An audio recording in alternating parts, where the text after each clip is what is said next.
熱辣辣嘅天氣，你叫我過嚟橫琴關口，仲話收到風嘅咧，話總價90萬可以買套屋，月供就係4200啊！我哋話不多說，頂住呢個大陽光，我哋即係55平方咧，佢嘅層高咧係4.9米噶，佢係做咗雙層嘅，即係買一層送一層噶啦。喺橫琴呢個地段嚟講咧，係少有罕有嘅產品嚟嘅，佢係朝北向，係可以望到我哋嘅整個澳門嘅景觀以及於十字門㗎。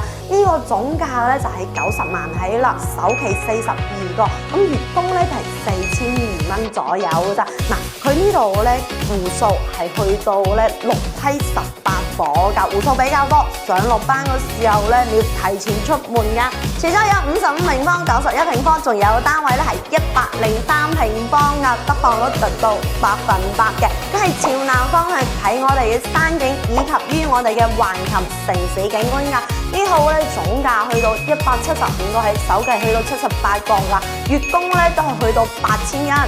103平方示範單位係做咗4房2衛嘅，均價17000。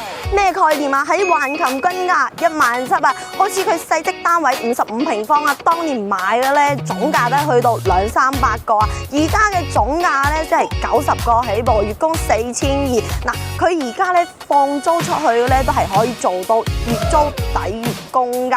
嗱，佢仲有一點咧，佢呢度咧係商業性質，係唔可以明火嘅，只可以塔電嚟煮嘢㗎啦。咁佢仲係我哋無批交收，年底收樓嘅時候咧，仲要使少少錢嚟去收樓裝修嘅。你放租出去嘅話，你裝修大約咧都要使個10皮嘢左右㗎啦。嗱，講真一句㗎啦，均價17000喺橫琴呢個地段啊，買到咁正嘅屋苑喎，真係非常之抵㗎。你買得橫琴肯定係買地段㗎啦。仲有一點嘅咧就係咧，而家內地好多朋友咧都會過澳門上班，肯定係就近啦，咩證都可以搞埋啦。咁肯定第一手選租嘅就係橫琴啦。視頻內於真實於放熱，想了解珠江更多嘅戶型預算以及於我哋購房計劃書咧，可以喺評論區打個賞頁，我發俾你啊！